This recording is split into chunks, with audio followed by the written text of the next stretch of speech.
Hello दोस्तों, मैं सचिन अरोड़ा एक बार फिर से आप सभी लोगों का स्वागत करता हूं अरोड़ा एजुकेटर के इस ऑफिशियल यूट्यूब प्लेटफॉर्म पे। So I hope you all are doing great. आप सब बहुत बढ़िया होंगे।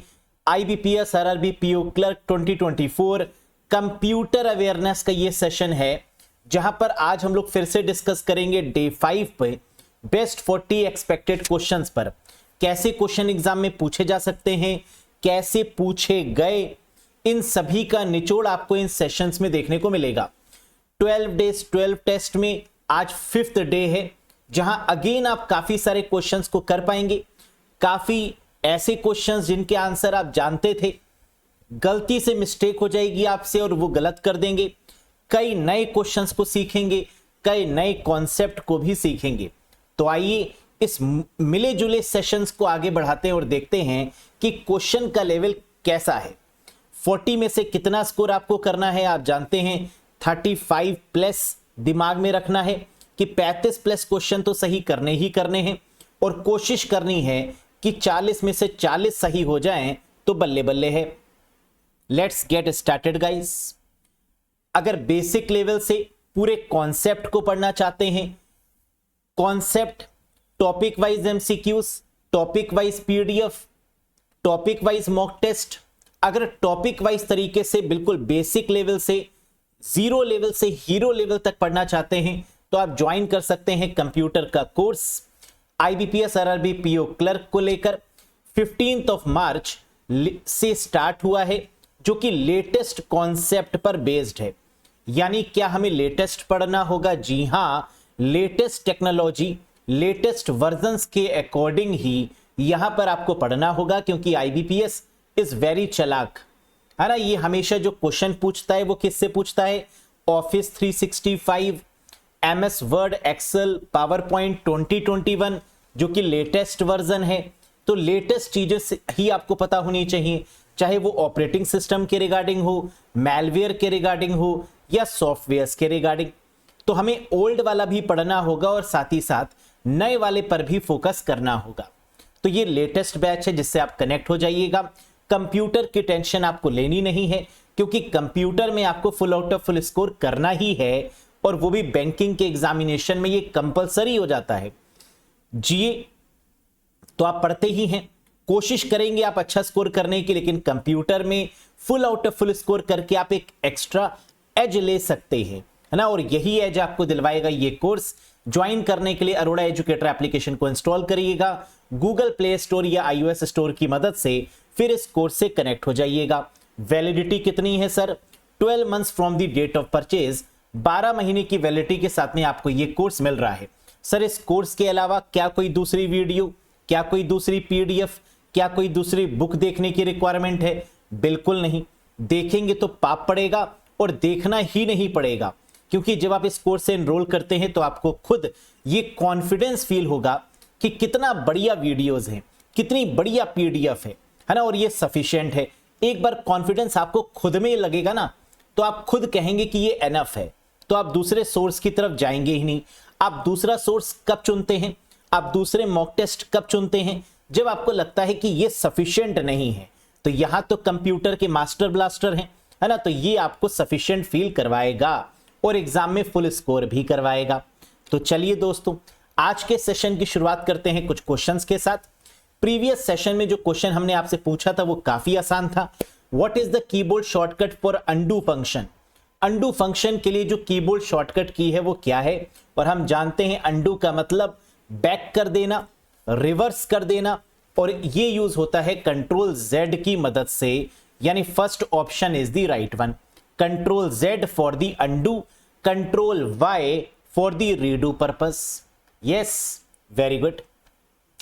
पहला क्वेश्चन, पहला चैलेंज आपके सामने स्क्रीन पर है। बताइए, shortcut key for change case in MS Word 365।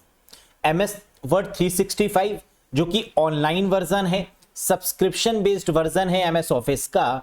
इसमें आपको चेंज केस के बारे में बताना है कि इसकी शॉर्टकट की क्या होगी। हम सब जानते हैं एमएस वर्ड, एक्सेल या पावर पॉइंट के केस में जो चेंज केस होता है ये कितने तरीके का होता है? 5 तरीका, यानी 5 types of change case are there. 5 तरीके का चेंज केस होता है और इसकी शॉर्टकट की क्या है? शिफ्ट प्लस F3 यानी fourth option is the right one. अब ये चेंज केस होते कौन कौन से हैं आपको पता होगा, sentence case, lower case, upper case, capitalize each word और टॉगल केस। ये 5 तरीके के चेंज केस होते हैं। ये मिलता कहां पर है आपको, होम टैब में। होम टैब में कैपिटल ए और स्मॉल ए के नाम के फीचर पे जब आप क्लिक करेंगे तो ये पांचों के पांचों अपने दर्शन आपको दे देंगे and this is called change case और इसकी शॉर्टकट की क्या है, shift plus F3।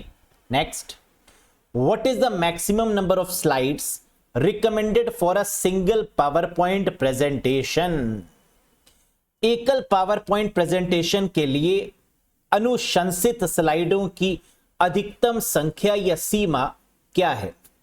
Power point में मैक्सिमम कितनी स्लाइड्स बना सकते हैं। जब हम पावर पॉइंट ओपन करते हैं तो हमें एक स्लाइड बाय डिफॉल्ट दिखाई देती है स्क्रीन के ऊपर, जिसे नॉर्मल स्लाइड के रूप में हम लोग जानते हैं। लेकिन मैक्सिमम कितनी स्लाइड्स ऐड कर सकते हैं बताइए, 50, 75, 100, 255 या नो मैक्सिमम लिमिट। बिल्कुल सही and the correct answer is, इसकी कोई सीमा नहीं है, यानी ये असीमित है, यानी no maximum limit is the right answer. हम जितनी चाहें उतनी स्लाइड्स को ऐड कर सकते हैं, लेकिन डिपेंड करता है मेमोरी के ऊपर। जितनी मेमोरी होगी, मेमोरी का मतलब अगर हम सेव नहीं कर रहे हैं तो रैम के ऊपर डिपेंड करेगा, और अगर हम सेव कर रहे हैं तो हार्ड डिस्क या SSD के ऊपर डिपेंड करेगा। तो आंसर क्या हो जाएगा, नो मैक्सिमम लिमिट, या फिर आंसर हो सकता है depend upon the size of memory. तो अगर depend upon the size of memory लिखा हुआ है तो वो आंसर हो जाएगा, या नो मैक्सिमम लिमिट दिया है तो ये आंसर होगा। Next, what is the default size of a PowerPoint 365 slide. PowerPoint 365 slide का डिफॉल्ट आकार क्या है। कोई तो आकार होगा, जो स्लाइड ओपन होती है पावर पॉइंट में उसका कोई तो डिफॉल्ट साइज होगा।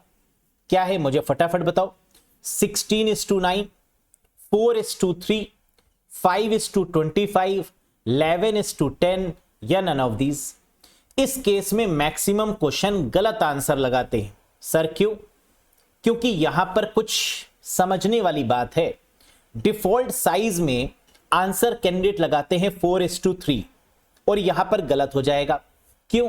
क्योंकि यहां वर्जन दिया हुआ है 365 और 365 वाले वर्जन में जो डिफॉल्ट साइज है वो 16:9 का है, यानी करेक्ट आंसर होगा ऑप्शन 1, 16:9।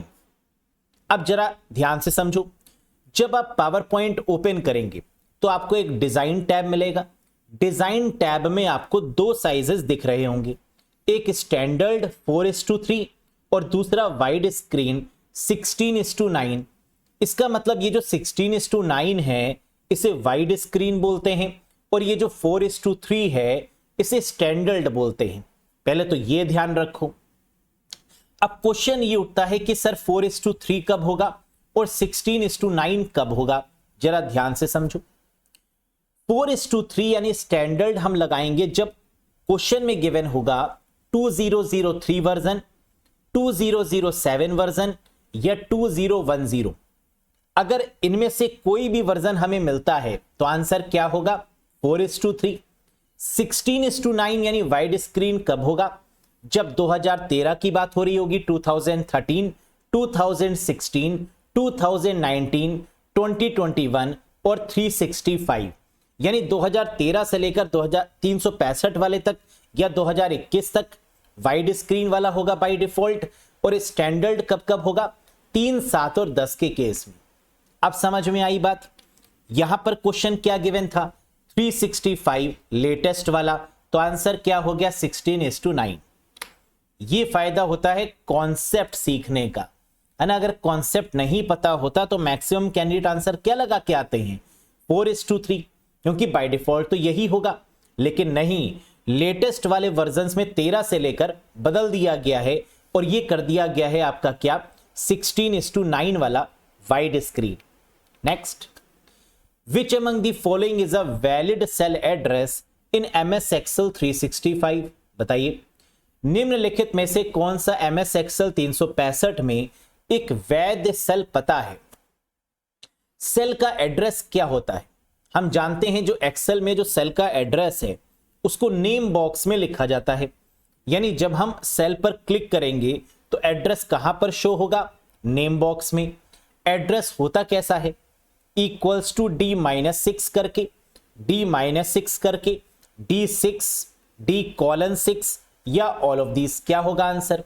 बिल्कुल हम जानते हैं करेक्ट आंसर होगा D6, यानी पहले कॉलम का नाम आता है फिर रो का नाम आता है, तो इससे करेक्ट आंसर क्या हो गया? D6। इसको समझाने के लिए हमने यहां पर एक फोटो भी लगाई है। क्या? मान लीजिए कि आप एक सेल एड्रेस पर एक सेल पर क्लिक करते हैं, वो सेल कौन सी है? जहां पर 0 लिखा हुआ है, इस पर क्लिक करते हैं। ये 0 क्या है? C4। ये कॉलम कौन सा है? C। और ये रो कौन सी है? 4। तो हमने देखा जैसे इस सेल पर हमने क्लिक किया, नेम बॉक्स में क्या लिख कर आ गया? C4।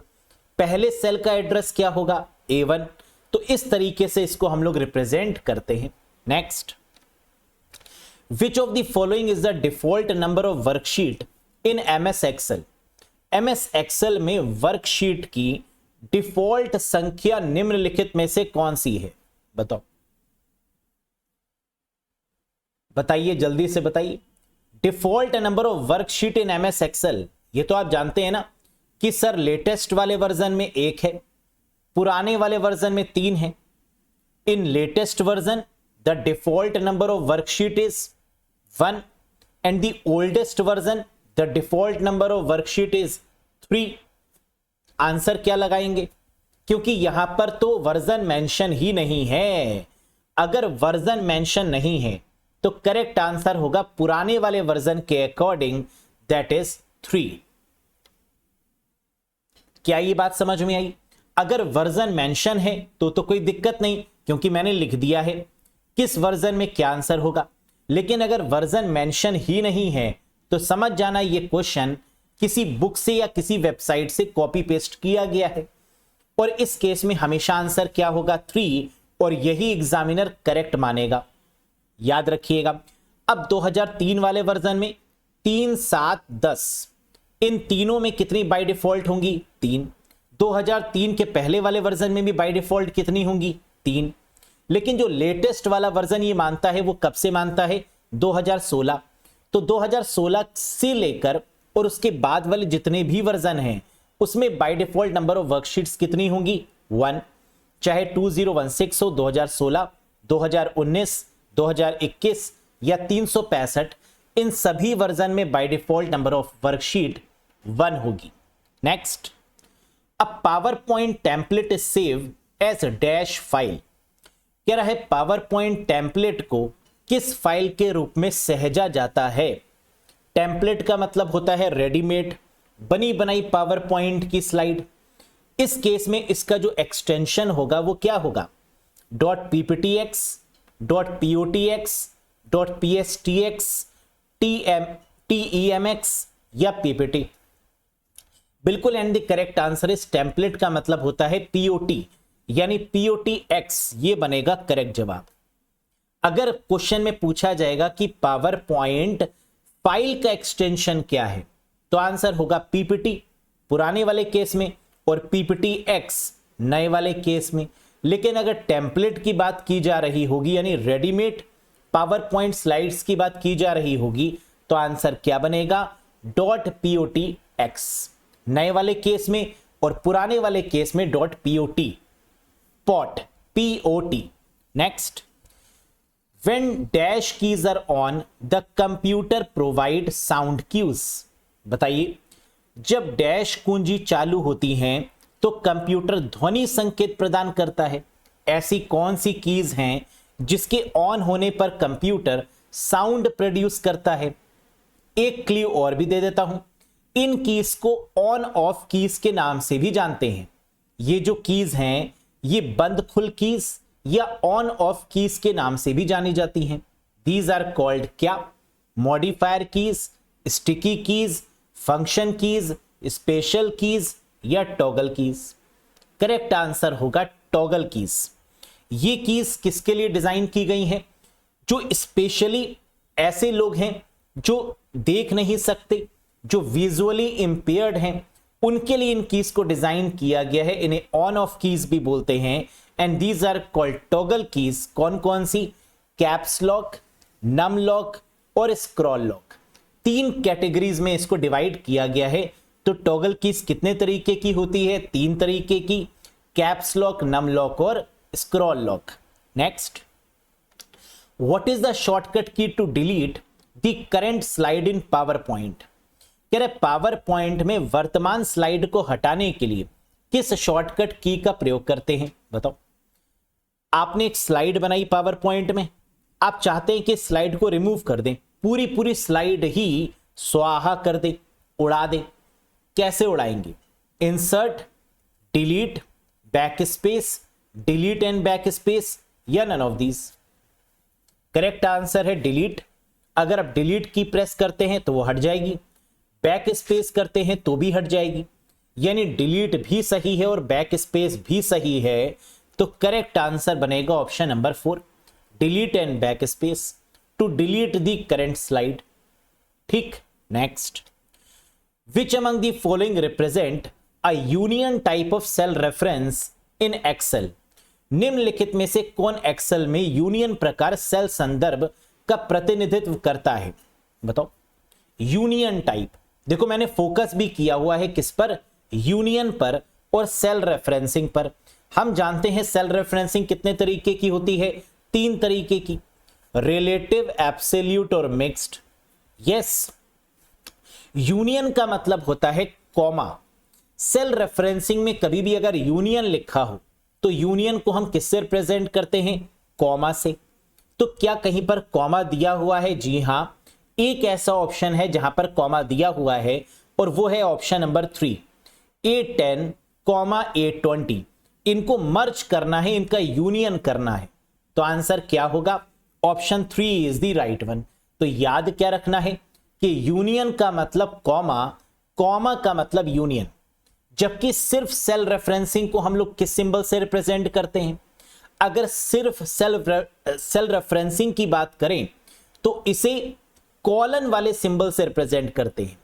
B10 कॉलन B20, ये सेल रेफरेंस हो जाएगा, जिसे हम लोग सेल रेंज भी बोलते हैं।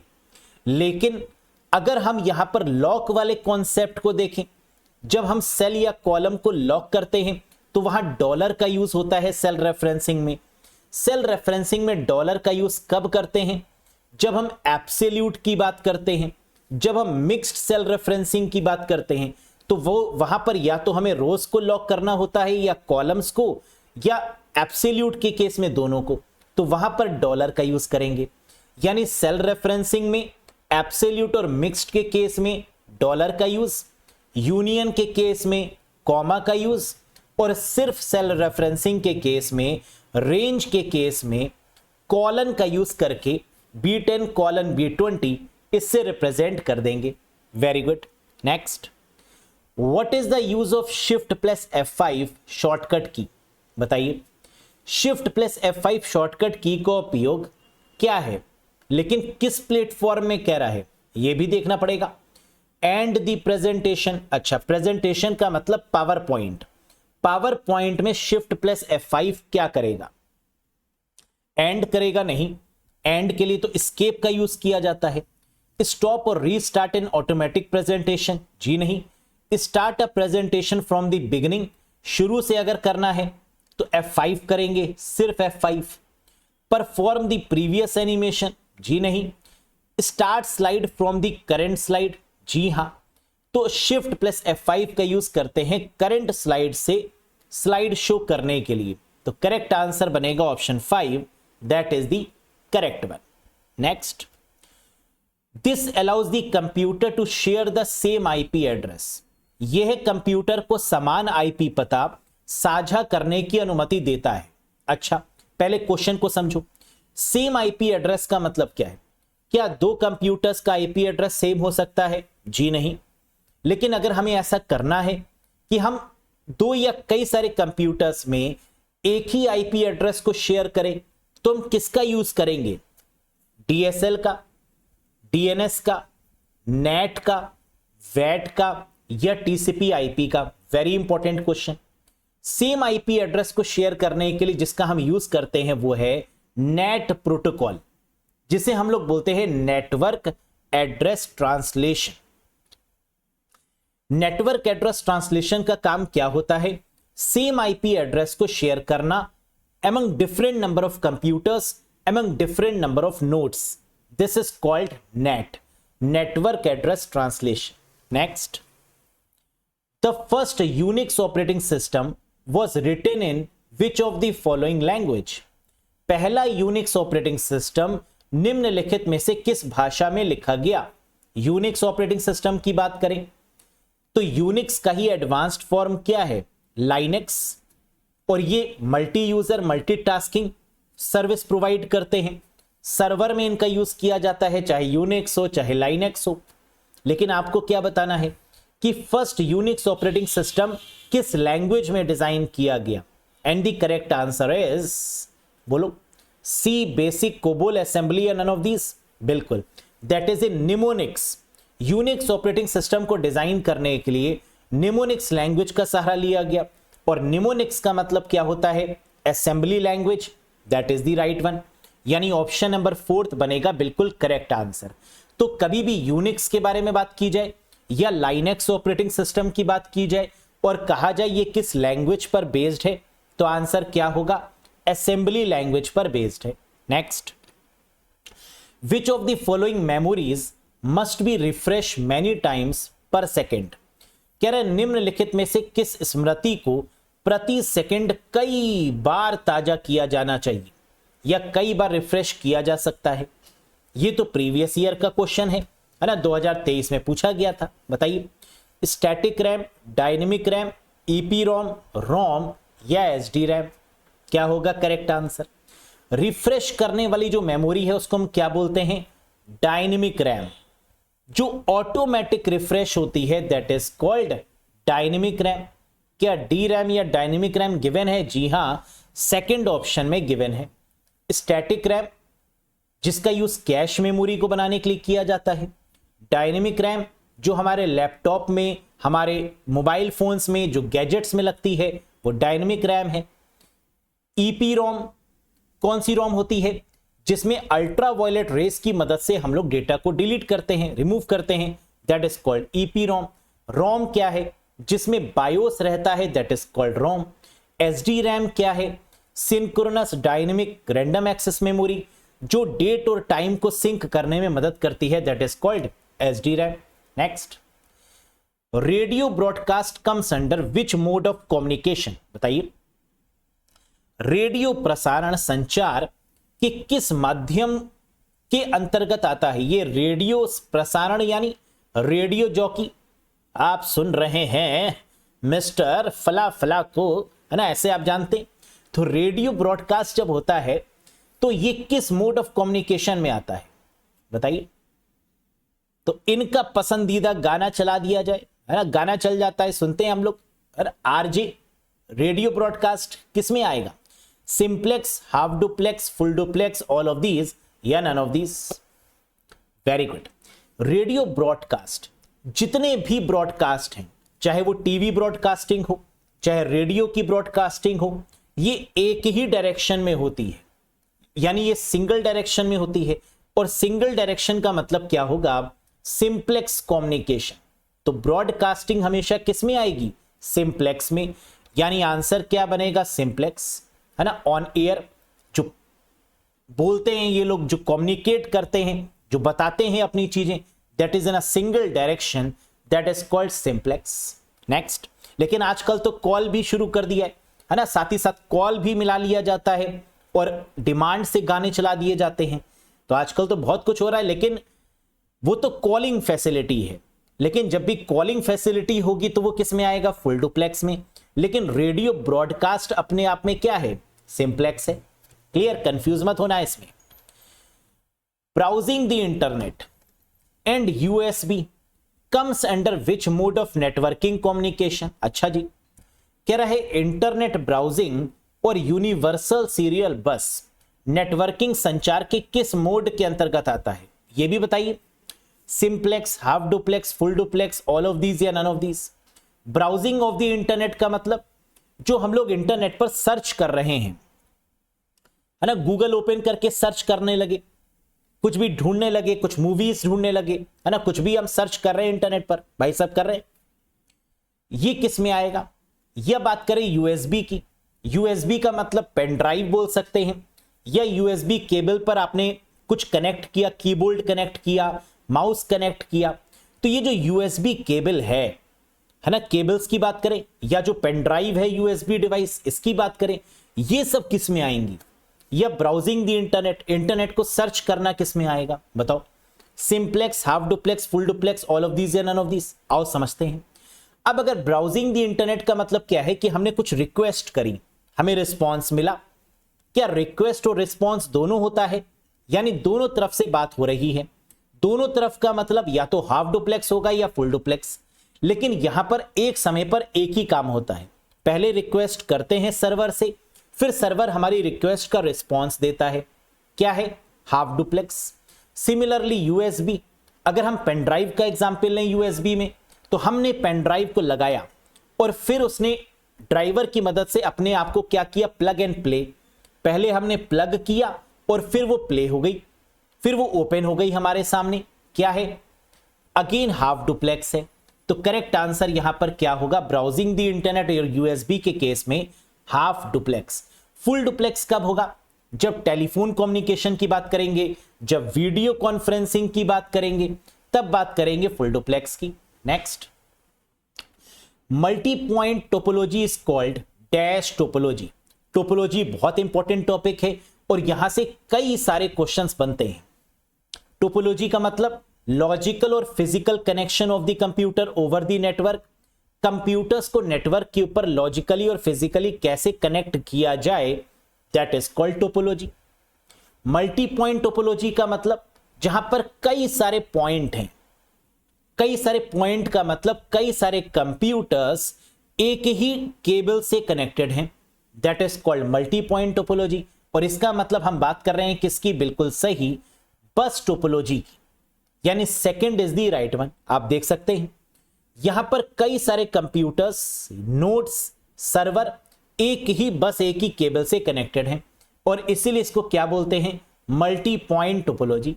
Next, token ring is a data link technology for. Token ring किसके लिए डेटा लिंक तकनीक है बताइए? टोकन रिंग क्या है? हमारे इंटरनेट पर जो भी मैसेजेस ट्रेवल करते हैं वो किस फॉर्म में करते हैं? टोकन्स के फॉर्मेट में, पैकेट्स के फॉर्मेट में। तो ये जो टोकन रिंग है ये किस में इस्तेमाल किया जाता है? लैन में, मैन में, वैन में, कैन में या पैन में? यानी local area network, metropolitan area network, wide area network, campus area network या personal area network? Correct answer होगा लोकल एरिया नेटवर्क। एक लोकल एरिया नेटवर्क में हम लोग क्या करते हैं? कंप्यूटर्स को आपस में मिलाकर एक रिंग क्रिएट करते हैं और उसमें डेटा को भेजते हैं, that is called token ring. तो आंसर क्या हो गया? Local area network.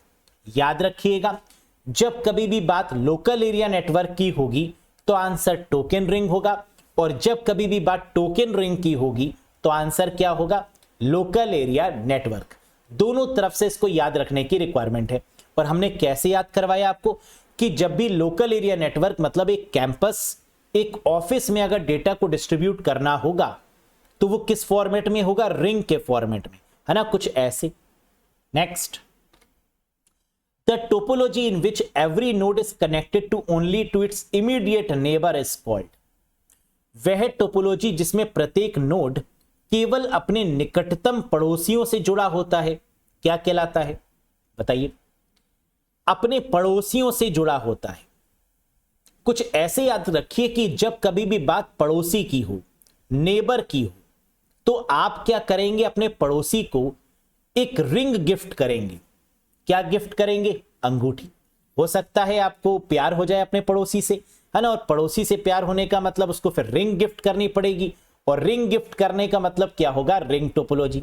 ये तो याद रखने का तरीका है ना, क्योंकि एग्जाम में कुछ ऐसे ही आपको याद रहेगा, है ना, वरना तो आप भूल जाएंगे।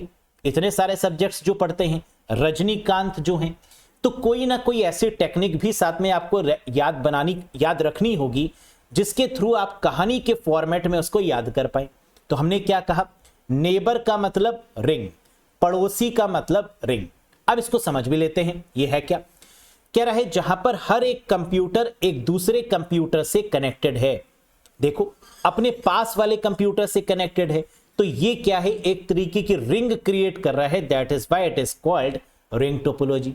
सो वह टोपोलॉजी जिसमें प्रत्येक नोड केवल अपने निकटतम वाले पड़ोसियों से जुड़ा होता है, that is called ring topology. समझ में आया दोनों तरीके से, वेरी गुड। इन मैश टोपोलॉजी, मैश का मतलब जो सबसे बेहतरीन टोपोलॉजी है वो मैश है। हम जानते हैं मैश टोपोलॉजी का इस्तेमाल कहां किया जाता है, होम ऑटोमेशन के लिए। अगर हमें होम ऑटोमेशन अप्लाई करना है तो mesh topology is the best option.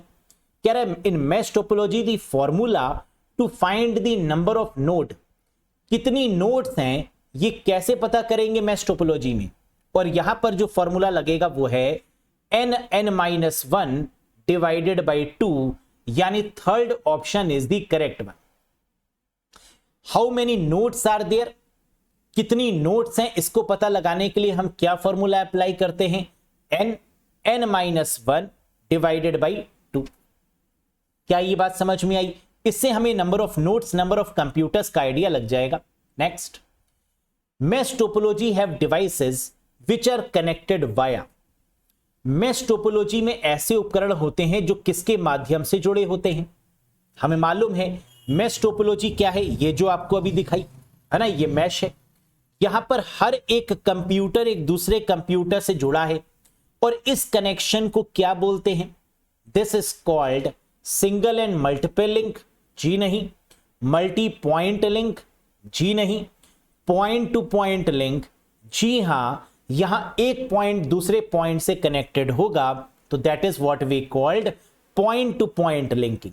तो मैश टोपोलॉजी में जो लिंकिंग होती है वो कैसी होती है, point to point. Multi point कब होगा, जब बस टोपोलॉजी की बात कर रहे होंगे, है ना, स्टार्टिंग में डिस्कस किया था ना, multi connection, multi point, that is called bus topology. लेकिन point to point connection, point to point linking की बात होगी तो आंसर क्या होगा, mesh topology. Next, which topology has the highest reliability, ऐसी कौन सी टोपोलॉजी है जिसमें जो विश्वसनीयता है, जो रिलायबिलिटी है वो सबसे अधिक है, भरोसेमंद topology, that is called mesh. जितनी भी बढ़िया बढ़िया बातें होंगी उन सब केस में आंसर क्या होगा, मैश। तो answer is first one, mesh topology. Next, in a network participating computers are referred to as, किसी नेटवर्क में भाग लेने वाले कंप्यूटर को क्या कहा जाता है। नेटवर्क में जो पार्टिसिपेटिंग कंप्यूटर्स हैं, क्या वो कंप्यूटर ही होते हैं, या कंप्यूटर भी हो सकते हैं, सर्वर भी हो सकते हैं, फैक्स मशीन भी हो सकती है, स्कैनर भी हो सकता है, प्रिंटर भी हो सकता है, और इन सभी को क्या बोलते हैं, क्लाइंट, सर्वर, नोड्स, सीपीयू, या both 1 and 3। And the correct answer is, आपकी पार की नजर और निर्मासों पर, the correct answer is nodes. Networking में जितनी भी कंप्यूटर या जितनी भी डिवाइसेस या जितने भी गैजेट्स हैं, इन सभी को हम लोग किस टर्म में याद रखते हैं, नोड्स के टर्म में। Yes, next, in which year India's IT act came into existence, Bharat का आईटी अधिनियम किस वर्ष अस्तित्व में आया। सबसे पहले बात कर लेते हैं आईटी मिनिस्टर की, है ना। इस बार भी आईटी मिनिस्टर आपके बदले नहीं है, सेम है। कौन है, अश्वनी वैष्णव, है ना, आईटी मिनिस्टर।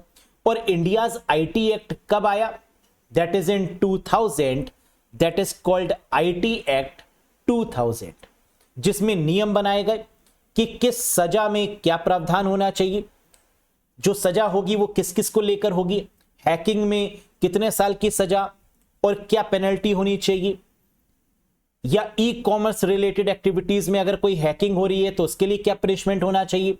ये सारी चीजें किसमें लिखी गई हैं, आईटी एक्ट 2000 में। Next, suggest the correct format of email address, क्या ईमेल पते का सही प्रारूप बताइए, बताइए। इनमें से कौन सा ईमेल एड्रेस वैलिड है? कैसे बताएंगे? सबसे पहले तो आपको यह देखना है कि ईमेल एड्रेस में क्या होता है। अपना ईमेल एड्रेस याद करो, @ होता है बीच में, लेकिन @ कितनी बार होता है? एक बार। तो सबसे पहले @ देखो, पहले में नहीं है, हटा दो। दूसरे में है लेकिन 2 बार है, हटा दो। तीसरे में 1 बार है, रुक जाओ, रख लो इसको जेब में। फोर्थ, कोई भी @ नहीं है, हटा दो। फिफ्थ, नन ऑफ दीज, देखेंगे। अब जरा तीसरे वाले को ध्यान से देखो, नेम @website.info, बिल्कुल सही है। नेम का मतलब यूजर नेम, और आगे आपका क्या होता है? @ के बाद डोमेन नेम, यानी वेबसाइट का नेम, जैसे google.com, yahoo.com, है ना, या फिर website.info, किसी वेबसाइट का नाम होगा। तो third one is the valid one, that is the right answer. Clear? Next, what is the of Meta search engine? कह रहे मेटा सर्च इंजन क्या होता है? सर्च इंजन तो हम लोग जानते हैं कि गूगल हो गया एक सर्च इंजन जिस पर हम सर्च कर सकते हैं, याहू हो गया जिस पर हम सर्च कर सकते हैं चीजों को, लेकिन कह रहा है कि जो मेटा सर्च इंजन है वो क्या है? सोच के बताओ। बिंग है माइक्रोसॉफ्ट का सर्च इंजन, लेकिन यहां पर कह रहा है मेटा सर्च इंजन क्या होता है? आओ जरा समझते हैं। सपोज करिए कि आपने गूगल पर कुछ सर्च किया, तो इसका मतलब क्या है कि जो गूगल का वेब सर्वर होगा वो आपको उसका रिस्पॉन्स देगा, लेकिन यह भी तो हो सकता है कि जो मैंने सर्च किया वो गूगल के सर्वर में है ही नहीं। तो अब गूगल क्या करेगा? उसको किसी और सर्वर पर ट्रांसफर करेगा, और इसी को बोला जाता है मेटा सर्च इंजन। अपनी रिक्वेस्ट को किसी दूसरे सर्वर पर ट्रांसफर करना, क्यों? क्योंकि वो हमारे सर्वर पर है ही नहीं, तो हमने किसी दूसरे सर्वर पर उस रिक्वेस्ट को ट्रांसफर कर दिया और उससे इंफॉर्मेशन ले ली, that is called meta search engine. और इस काम को करने के लिए कई सारे छोटे छोटे सर्च इंजन बने हैं, जैसे डॉग पाइल, करेक्ट है, मेटा क्रॉलर, करेक्ट है, स्काई स्कैनर, करेक्ट है, info.com, करेक्ट है। These are called as meta search engine, यानी करेक्ट आंसर होगा ऑल ऑफ दीज। समझ में आया? Next, which of the following shortcut to add a new row above a given row in MS Excel 2021? Microsoft Excel 2021 में दी गई पंक्ति के ऊपर एक नई पंक्ति जोड़ने के लिए क्या करेंगे? कहां पंक्ति जोड़नी है? ऊपर। ऊपर का मतलब भगवान नहीं, ऊपर का मतलब हवा, है ना, ऐसे याद करवाया था ना। हवा का मतलब एयर, एयर का मतलब Alt-IR, that is the correct answer. A का मतलब ऑल्ट, आई का मतलब आई, और आर का मतलब आर, यानी AIR। तो अगर हमें एक रो के ऊपर कोई दूसरी रो जोड़नी है तो इसका मतलब क्या होगा? IR is the right answer, Alt-IR, that is the right one. Next, the internet service that issue multimedia interface to current resource is called. अच्छा, क्वेश्चन समझते हैं। वह इंटरनेट सेवा जो वर्तमान संसाधनों के लिए मल्टीमीडिया इंटरफेस जारी करता है उसे क्या बोलते हैं? मल्टीमीडिया का मतलब होता है इमेजेस, ग्राफिक्स, वीडियोस, है ना, दैट इज कॉल्ड मल्टीमीडिया। और इंटरनेट पर ये चीजें प्रोवाइड करने की रिस्पॉन्सिबिलिटी किसकी है? वर्ल्ड वाइड वेब की। तो करेक्ट आंसर होगा www, जो सर्वर से इंफॉर्मेशन में, जो भी इंफॉर्मेशन सर्वर में स्टोर है उसको एक्सेस करके लाने, उसको रिट्रीव करने में मदद करता है, दैट इज कॉल्ड हमारा प्यारा राज दुलारा, that is world wide web. किसने डेवलप किया? टिम बर्नर्स-ली के द्वारा। यस, गोफर नहीं होगा, FTP नहीं होगा, टेलनेट नहीं होगा, नन ऑफ दीज नहीं होगा। आगे आइए, व्हाट इज टेलनेट? ये टेलनेट क्या है? सर्च इंजन है, ब्राउजर है, प्रोटोकॉल है, गेटवे है, या ऑल ऑफ दीज है? बताइए, व्हाट इज टेलनेट? इसके बारे में मैंने आपको कई बार बताया है कि टेलनेट क्या है। बेसिकली ये एक प्रोटोकॉल है, रूल्स एंड रेगुलेशन, है ना। प्रोटोकॉल का मतलब नियम कानून, तो that is what we called protocol. Telnet का काम क्या होता है? रिमोट कनेक्शन को एस्टैब्लिश करना। रिमोट कनेक्शन का मतलब दूर बैठकर अगर हम किसी दूसरे कंप्यूटर को ऑपरेट कर रहे हैं तो वो किस प्रोटोकॉल की मदद से? टेलनेट प्रोटोकॉल की मदद से। तो टेलनेट क्या है? This is a type of a protocol. Clear? Next, select the standard protocol of the internet. Internet का मानक प्रोटोकॉल चुने, यानी एक स्टैंडर्ड प्रोटोकॉल बनाई गई जो इंटरनेट के लिए जिसका इस्तेमाल होता ही होता है, वो कौन सी है? TCP IP standard, HTTP standard, ये है क्या? यूडीपी, एफटीपी, डीएचसीपी, क्या होगा answer? TCP IP. Yes, this is considered as the standard protocol. क्यों? क्योंकि स्टैंडर्ड का मतलब होता है जो गारंटी ले कि हमारा डेटा जाएगा ही जाएगा, और गारंटी कौन सी प्रोटोकॉल लेती है कि डेटा जाएगा ही जाएगा? टीसीपी। वहीं पर आईपी ये एश्योर नहीं करती कि डेटा जाएगा, लेकिन ये एश्योर करती है कि डेटा तेजी से जाएगा। तो टीसीपी एक्नॉलेज करेगी, आईपी स्पीड को बढ़ाएगी, इसीलिए इसको बोलते हैं standard protocol, TCP IP. HTTP क्या है? By default protocol of the internet. UDP क्या है? यूजर डेटाग्राम प्रोटोकॉल, जिसको कनेक्शन लेस प्रोटोकॉल भी बोलते हैं। एफटीपी क्या है? फाइल ट्रांसफर प्रोटोकॉल, जिसका यूज अपलोडिंग और डाउनलोडिंग के लिए किया जाता है। डीएचसीपी क्या है? डायनेमिक होस्ट कॉन्फ़िगरेशन प्रोटोकॉल, जिसका यूज आईपी एड्रेस को ऑटोमेटिक असाइन करने के लिए किया जाता है। तो ऑटोमेटिक का मतलब DHCP. Next, which domain are used by profit business. लाभ व्यवसाय द्वारा कौन से डोमेन को उपयोग किया जाता है प्रॉफिट बिजनेस के लिए? .org, organization, .edu for the education, .net for the networking purpose, .com for the commercial purpose and .in for the India purpose. तो प्रॉफिट का मतलब कॉमर्शियलाइजेशन, इसका मतलब कॉमर्स, यानी .com is the correct answer. www.google.com means that is meant for the commercial purpose, for the profit making company. Next, the computer connected to the internet must have. Internet से जुड़े computer में यह अवश्य होना चाहिए। क्या होना चाहिए? Unique IP address, IBM PC यानी personal computer, modern connection, be internet compatible, internet compatibility होनी चाहिए, या ऑल ऑफ दीज। क्या होगा आंसर? क्या रहे? मस्ट है, ये होना जरूरी है। कनेक्टेड यानी इंटरनेट से अगर कोई कंप्यूटर कनेक्टेड है तो उसका पता होना जरूरी है। पते का मतलब एड्रेस, और that address is called IP address. तो आंसर क्या होगा? Have a unique IP address that is mandatory. तो first option is the right one. So the computer connected to the internet must have the IP address. Next, select the protocol that provide helps to transfer files between the computers। बताइए, उस protocol का चयन करें जो कंप्यूटरों के बीच फाइलों को स्थानांतरित करने में सहायता प्रदान करता है। स्थानांतरित मतलब transfer the files, transfer the files का मतलब अपने कंप्यूटर से सर्वर पर, या सर्वर के कंप्यूटर से अपने कंप्यूटर पर। तो या तो क्लाइंट टू सर्वर होगा या सर्वर टू क्लाइंट होगा। अगर क्लाइंट टू सर्वर हुआ तो अपलोड करना हो गया, और अगर सर्वर टू क्लाइंट हुआ तो डाउनलोड करना हो गया। और अपलोडिंग और डाउनलोडिंग करने की रिस्पॉन्सिबिलिटी किसकी है? बिल्कुल सही, that is of FTP, file transfer protocol. तो करेक्ट आंसर बन जाएगा क्या? एफटीपी। एचटीटीपी बाय डिफॉल्ट है, एसएमटीपी मेल को सेंड करने के लिए, आईमैप मेल को एक्सेस या रिट्रीव करने के लिए, एफटीपी अपलोडिंग डाउनलोडिंग या ट्रांसफर फाइल्स के लिए, और टीसीपी आईपी अभी हम लोग ने डिस्कस किया था standard protocol of the internet है, या कम्युनिकेशन प्रोटोकॉल भी बोल सकते हैं। What type of transmission medium is mostly used to send data in computer network that is expose to electrical interferences. बताइए, विद्युत हस्तक्षेप के संपर्क में आने वाले कंप्यूटर नेटवर्क में डेटा भेजने के लिए किस प्रकार के ट्रांसमिशन माध्यम का अधिकतर उपयोग किया जाता है?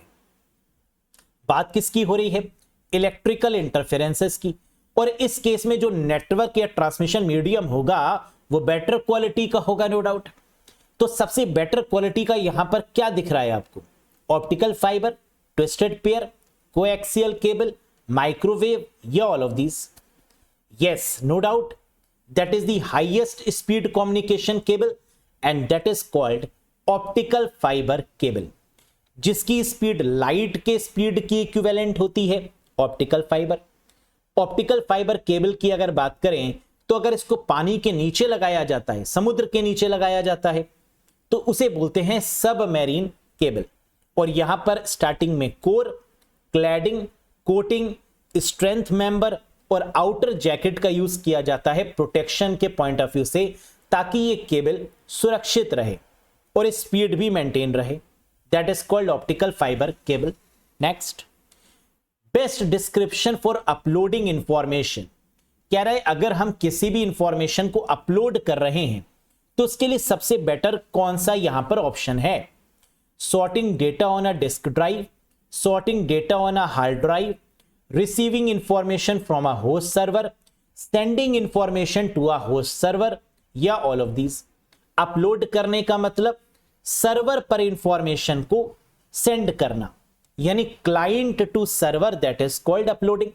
यानी sending information to a host, host का मतलब server, that is the right answer. तो इंफॉर्मेशन को होस्ट यानी सर्वर पर सेंड करना कहलाता है अपलोडिंग। जैसे हम कोई इमेज क्या करते हैं, अपलोड करते हैं।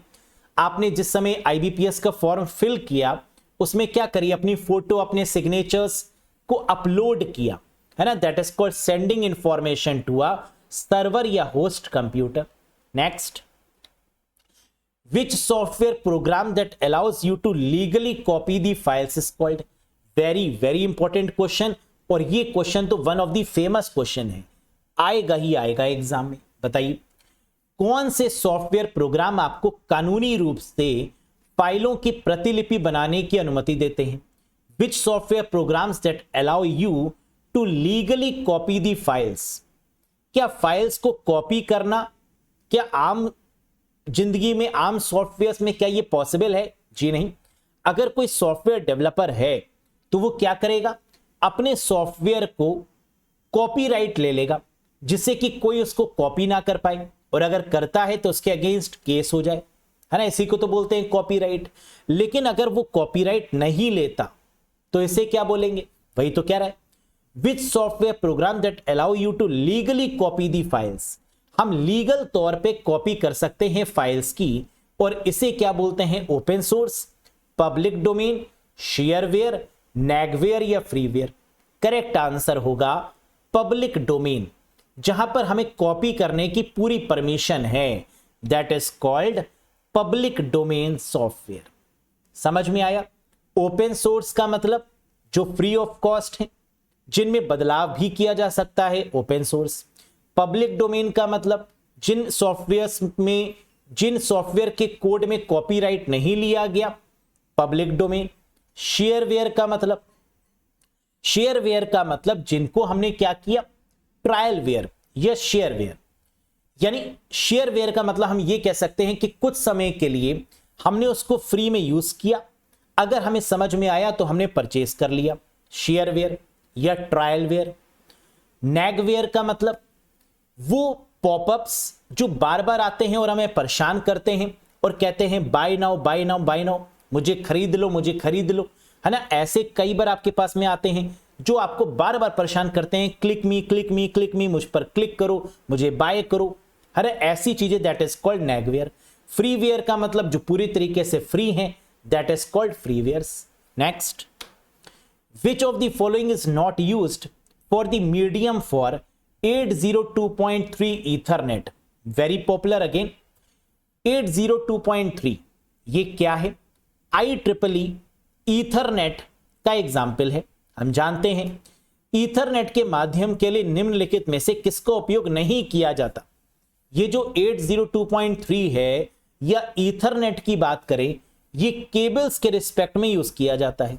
केबल्स मतलब वो केबल ट्विस्टेड पेयर केबल भी हो सकती है, वो कोएक्सियल केबल भी हो सकती है, वो फाइबर ऑप्टिक केबल भी हो सकती है।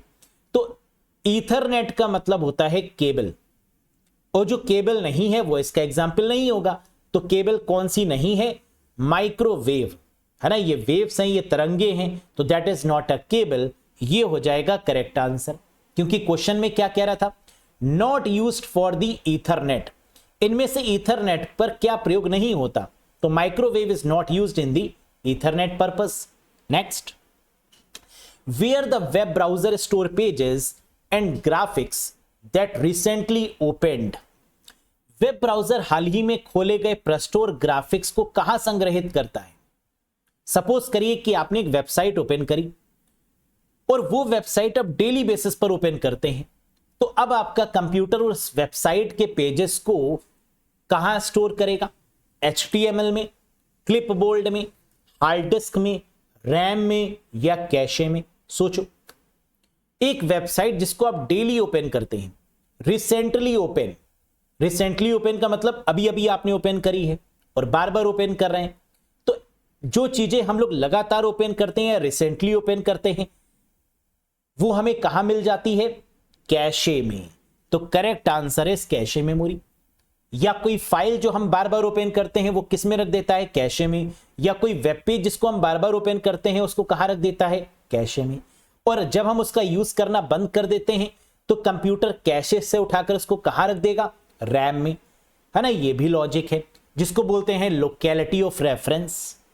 याद करवाया था मैंने कि कैशे मेमोरी किस प्रिंसिपल पर काम करता है, लोकेलिटी ऑफ रेफरेंस पर काम करता है।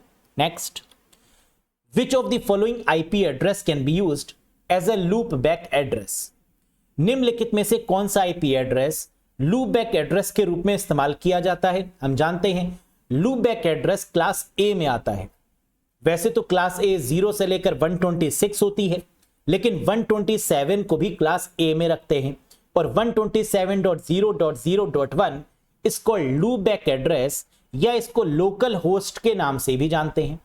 तो इसको लूपबैक एड्रेस भी सही है और लोकल होस्ट भी सही है। क्या इसको रिसर्च एड्रेस भी बोलते हैं? जी हां, this is sometime it's called a research purpose address या फिर टेस्टिंग एड्रेस, जिस पर हम टेस्ट करके चीजों को देखते हैं, that is called loopback address. Next, among these name the open source operating system, इनमें से कौन सा ओपन सोर्स का मतलब जो फ्री ऑफ कॉस्ट है, जिसमें बदलाव भी कर सकते हैं, मॉडिफिकेशन भी कर सकते हैं, ऐसा ऑपरेटिंग सिस्टम कौन सा है? एंड्रॉइड बिल्कुल सही, लाइनेक्स बिल्कुल सही, free BSD yes, red hat yes. यानी आंसर हो गया ऑल ऑफ दीज। ये सब के सब हमारे क्या हैं, ओपन सोर्स ऑपरेटिंग सिस्टम है। और सबसे पहला ओपन सोर्स ब्राउजर कौन सा है? That is called Mozilla Firefox. Google का ओपन सोर्स ब्राउजर कौन सा है? दैट इज कॉल्ड क्रोमियम और ब्रेव। ये हमारे ओपन सोर्स ब्राउजर के नाम है। Next, which of the following is the built in database of Android, निम्न में से कौन सा एंड्रॉइड का बिल्ट इन डेटाबेस है? एंड्रॉइड ऑपरेटिंग सिस्टम की बात करें, किस कंपनी का है? गूगल का। और इसमें जो डेटाबेस यूज होता है वो कैसा है? Open source. तो ओपन सोर्स डेटाबेस कौन सा है? एंड्रॉइड भी ओपन सोर्स और इसमें जो बिल्ट इन डेटाबेस होगा वो भी ओपन सोर्स होगा, दैट इज कॉल्ड SQLite, यानी first is the right one. तो जब कभी भी एंड्रॉइड के साथ में डेटाबेस की बात करेंगे तो आंसर क्या होगा? SQLite। याद रखिएगा इसको। तो इसी के साथ 40 क्वेश्चंस कंप्लीट होते हैं। आउट ऑफ 40 आपने कितना स्कोर किया कमेंट करके जरूर बताइएगा। और ये रहा क्वेश्चन ऑफ द डे आपके स्क्रीन पर। What is the default subnet mask for class B network? Class B network के लिए डिफॉल्ट सबनेट मास्क क्या होगा? सबनेट मास्क हम लोग जानते हैं, जब बड़े आईपी एड्रेस को छोटे छोटे एड्रेस में डिवाइड कर देते हैं, दैट इज कॉल्ड सबनेटिंग या सबनेट मास्क। जहां पर class A, class B, class C, इनका सबनेट मास्क डिफाइन किया गया है। तो क्लास बी का जो सबनेट मास्क होगा वो क्या होगा? ये रहे ऑप्शंस आपके सामने, 127.0.0.1, 255.0.0.0, 255.255.255.0 या 255.255.0.0 या नन ऑफ दीज। क्या होगा करेक्ट आंसर? अगर पता है तो कमेंट बॉक्स में कमेंट करके जरूर बताइएगा। कैसा लगा आपको ये सेशन? पसंद आया हो तो एक बार लाइक कर दीजिए, चैनल पर नए हो सब्सक्राइब जरूर करिएगा और साथ ही साथ अगर आपको लगता है कि कंप्यूटर में एक बार पकड़ बनाने की रिक्वायरमेंट है, अच्छे से बिल्कुल बेसिक से हाई लेवल समझने की रिक्वायरमेंट है, तो आप कनेक्ट हो सकते हैं IBPS RRB PO clerk computer awareness के फुल कंप्यूटर कोर्स से, जहां कॉन्सेप्ट, MCQs, PDF और मॉक टेस्ट ये सब आपको प्रोवाइड किए जाएंगे। क्लियर है? ज्वाइन करने के लिए अरोड़ा एजुकेटर एप्लीकेशन को इंस्टॉल कीजिएगा फ्रॉम गूगल प्ले स्टोर या iOS स्टोर की मदद से। लिंक आपको डिस्क्रिप्शन बॉक्स और कमेंट बॉक्स में भी मिल जाएंगे। ये कोर्स कब से स्टार्ट हुआ है? 15 मार्च से। वैलिडिटी कितनी है? That is of 12 months. और अगर कोई कंफ्यूजन, कोई डाउट, कोई क्वेरी है तो दिए गए नंबर पे व्हाट्सएप भी कर सकते हैं। बहुत जल्द मिलेंगे एक नए सेशन के साथ विद फ्रेश क्वेश्चंस, विद दमदार questions. Till then bye bye and take care guys. Thank you very much.